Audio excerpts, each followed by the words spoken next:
बंधुगण, ये हम सब के लिए खुशखबरी है कि जम्मू और कश्मीर में आर्टिकल 370 के एब्रोगेशन के बाद जिस प्रकार से पंचायती राज एक्ट में संशोधन करके डीडीसी डिस्ट्रिक्ट डेवलपमेंट काउंसिल के चुनाव हो रहे हैं और वो पहली बार हो रहे हैं, ये अपने आप में नरेंद्र मोदी जी का जो सपना है, सबका साथ, सबका विकास और सबका विश्वास, उसके माध्यम से किस प्रकार डेवलपमेंट और विकास जड़ों तक पहुंच सके, और खास करके उस जम्मू कश्मीर में जहां कई वर्षों तक अनुच्छेद 370 के कारण डेवलपमेंट नहीं पहुंच पाया था, कुछ वर्गों के साथ एक तरह से अलगाववाद का रुख अपनाया गया था, चाहे वो दलित हो, चाहे वो महिला हो, तो वहां डेवलपमेंट कैसे पहुंचे, डीडीसी के चुनाव हो रहे हैं। और हमने यह भी देखा कि जहां भारतीय जनता पार्टी डीडीसी का चुनाव लड़ रही है, वहीं people alliance for Gupkar declaration, ये जो गुपकर डिक्लेरेशन का एक अलायंस है, वह भी चुनाव लड़ रहा है। कल कांग्रेस पार्टी के जम्मू कश्मीर के अध्यक्ष गुलाम अहमद मीर ने प्रेस कॉन्फ्रेंस करके ये जानकारी दी कि जो 10 पार्टी ये गुपकर अलायंस में हैं और मिलकर चुनाव लड़ेंगे डीडीसी के, उसमें कांग्रेस पार्टी भी शामिल है। ये जो गुपकर अलायंस है उसमें कांग्रेस पार्टी भी शामिल है, और कांग्रेस पार्टी का एक ही एजेंडा है अनुच्छेद 370 को वापस लाना। बंधुगण, आपको जानकर आश्चर्य होगा, कल कांग्रेस पार्टी के अध्यक्ष, जम्मू कश्मीर के अध्यक्ष सोनिया जी और राहुल जी के कहने पर जिस प्रकार फारूक अब्दुल्ला जी से मिले और जो स्टेटमेंट जारी किया गया, उसमें एक लाइन लिखा गया है, मैं पढ़ता हूं, to defeat those who have been forcefully implementing the laws in union territory, कि ये जो गुपकर अलायंस है उसका मुख्य उद्देश्य है कि जो लोग बाध्यतम फोर्सफुली जम्मू कश्मीर में कानून को थोप रहे हैं, उन शक्तियों को हराना है। मैं सोनिया जी से और राहुल जी से पूछना चाहता हूं, क्या मतलब है इस वक्तव्य का? फोर्सफुली इंप्लीमेंटिंग किसके कानून है? ये कोई चाइना के तो कानून नहीं है, ये कोई पाकिस्तान के तो कानून नहीं है, यह कानून किसका है? यह कानून हिंदुस्तान का है। कौन बनाता है यह कानून? हिंदुस्तान की जनता की प्रतिनिधि इन कानूनों को हिंदुस्तान के सर्वोच्च मंदिर जो डेमोक्रेसी का है, लोकतंत्र का सबसे बड़ा मंदिर जो है, पार्लियामेंट में बैठ करके विचार विमर्श करके लोकतांत्रिक तरीके से यह कानून बनाती है। फिर आप कह रहे हैं कि हम फोर्सफुली इंप्लीमेंट कर रहे हैं, और आप उन लोगों को हराना चाहते हैं जो लोग हिंदुस्तान का कानून हिंदुस्तान के मिट्टी में इंप्लीमेंट करना चाहते हैं। यह बहुत ही धिक्कार का विषय है। बंधुगण, मैं राहुल गांधी जी से और सोनिया गांधी जी से पूछना चाहता हूं, आप आज गुपकर अलायंस में हैं, इस अलायंस में एक पार्टी कह रही है कि हम चीन के साथ मिलकर के आर्टिकल 370 वापस लाएंगे। आपको याद होगा फारूक अब्दुल्ला क्या कह रहे हैं? फारूक अब्दुल्ला कह रहे हैं हम चीन के साथ मिलकर आर्टिकल 370 वापस लेकर आएंगे। और वहीं एक और पार्टी है इस गुपकर अलायंस में, जहां पर महबूबा मुफ्ती कह रही हैं कि मैं तिरंगा नहीं उठाऊंगी और तिरंगा उठाने नहीं दूंगी। एक चीन के साथ मिलना चाहता है, एक तिरंगा नहीं उठाना चाहता है, और चिदंबरम जी उसी समय सिंक्रोनाइज करके, ठीक उसी समय जिस प्रकार इस प्रकार के बयान एनसी और पीडीपी द्वारा दिए जा रहे थे, कांग्रेस पार्टी ने ठीक उसी समय चिदंबरम जी के माध्यम से ट्वीट किया था कि अनुच्छेद 370 हटाना यह बहुत ही अनुचित है और हम अनुच्छेद 370 की वापसी चाहते हैं, हम वापस लाएंगे। Just connect the dots my friend.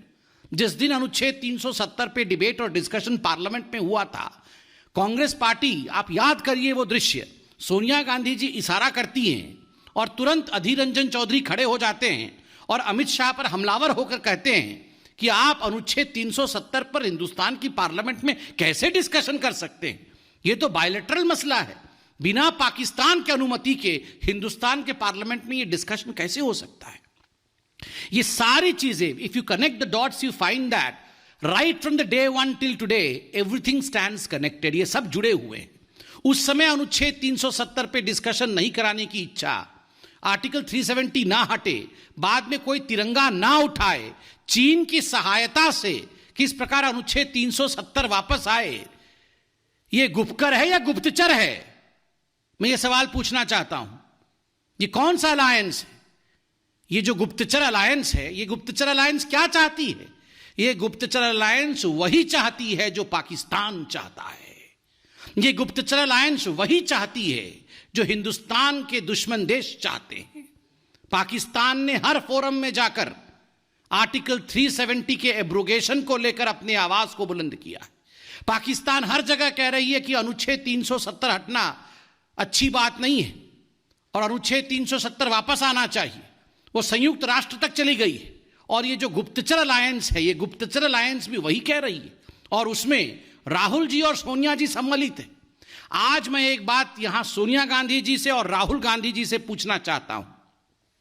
चूंकि आप इस अलायंस में हैं, जो कहा गया एनसी द्वारा कि चीन के साथ मिलकर अनुच्छेद 370 वापस लाएंगे, जो कहा गया पीडीपी द्वारा कि हम तिरंगे को हाथ नहीं लगाएंगे और किसी को हाथ लगाने नहीं देंगे, आप इसके पीछे हैं या नहीं है?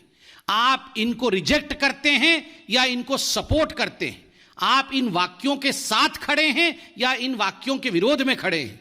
मैं तो बिल्कुल सच कहता हूं आज, और बीजेपी बिल्कुल एक्सपोज करना चाहती है। इन सब की सांठगांठ है और राहुल और सोनिया जी के सांठगांठ से ही, चाहे वो पीडीपी हो चाहे फारूक जी हो, इन्होंने इस प्रकार के बयान दिए हैं। जहां तक राहुल गांधी जी का सवाल है, आपने उनका स्टेलार परफॉर्मेंस, विराट परफॉर्मेंस तो देखा ही होगा। बिहार में अभी हुआ है, कितना कमाल का स्ट्राइक रेट रहा है वहां पर। बिहार की जनता ने बिल्कुल स्पष्ट वाक्यों में राहुल गांधी जी को और कांग्रेस पार्टी को कहा है, चुप कर, देश के विरोध में ना बोल। Surgical strike, air strike, article 370, चीन, इन सभी विषयों को लेकर जिस प्रकार के वक्तव्य राहुल गांधी जी ने दिया था, प्रधानमंत्री को कायर कहा था, देश को डरा हुआ, छुपा हुआ, हरा हुआ कहा था। जनता ने बिहार में राहुल गांधी जी को चुप कर कहा है और यहां आकर ये चले हैं बनने गुपकर। जिनको चुप कर कहा गया वो गुपकर बनने चले हैं। बंधुगण, ये जो पार्टनरशिप है, एनसी, पीडीपी, राहुल जी, सोनिया जी, एमओयू, चीन, पाकिस्तान, संयुक्त राष्ट्र में पाकिस्तान राहुल जी के नाम से पहला वाक्य ड्रोसियर में देता है, ये क्या है? ये जो पार्टनरशिप है, इस पार्टनरशिप के पीछे क्या राज है? इसके विषय में कौन जवाब देगा? राहुल जी, आपके लिए आज शिवानंद तिवारी जी ने बिल्कुल सही शब्दों का प्रयोग किया है कि आप पिकनिकिंग प्रेसिडेंट हैं।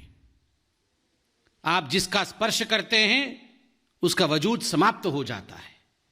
आप साइकिल पर बैठे, आज साइकिल की क्या हाल है, बाद में आपको साइकिल के कैरियर से उतारना पड़ा। आप लालटेन के पास बैठे, पानी निकालकर, मिट्टी का तेल निकालकर पानी भरा, लालटेन बुझ गया। जिसको जिसको छुआ है वो सब बुझ गया है, मिट गया है। और आज हम तो छोड़िए, भारतीय जनता पार्टी तो हमेशा सच्चाई कहती है। आज आपके साथी सच्चाई कह रहे हैं। आपको आपके साथी शिवानंद तिवारी जी कह रहे हैं कि आप नॉन परफॉर्मिंग पिकनिकिंग प्रेसिडेंट, एनपीपीपी हैं, नॉन परफॉर्मिंग पिकनिकिंग प्रेसिडेंट। हम तो शुरू से ही कह रहे हैं आप एनपीए हैं, नॉन परफॉर्मिंग एसेट हैं, और अब तो आपके साथी कह रहे हैं आप नॉन परफॉर्मिंग पिकनिकिंग प्रेसिडेंट है, आप पिकनिक करते रहते हैं। और वैसे में ये चले हैं गुपकर अलायंस बनाने के लिए। उनका भी क्या हश्र होगा वह भी आप देखना। साइकिल भी नहीं रही, लालटेन भी समाप्त हो गया है, ये गुप्तचरों का भी वही होगा। And at the and I would say this alliance is an unholy alliance, not only in the combination, unholy for the country, ये देश के लिए सही अलायंस नहीं है, और ये एक नर्वस एंड अनफॉर्म्ड अलायंस है। This alliance is a nervous and unformed alliance. They are nervous that if people of Jammu and Kashmir taste the taste of development, it's but natural that they will say goodbye to all these political parties which form the Gupkar alliance. If they taste the taste of development, they will never stand in support of separatism. They will always stand for Vikaswad, which Narendra Modi ji said recently in the Dhanyavad Gyapan speech after Bihar election. मैं इतना ही कहना चाहूंगा, और कोई सवाल आपके मन में हो तो अवश्य पूछें।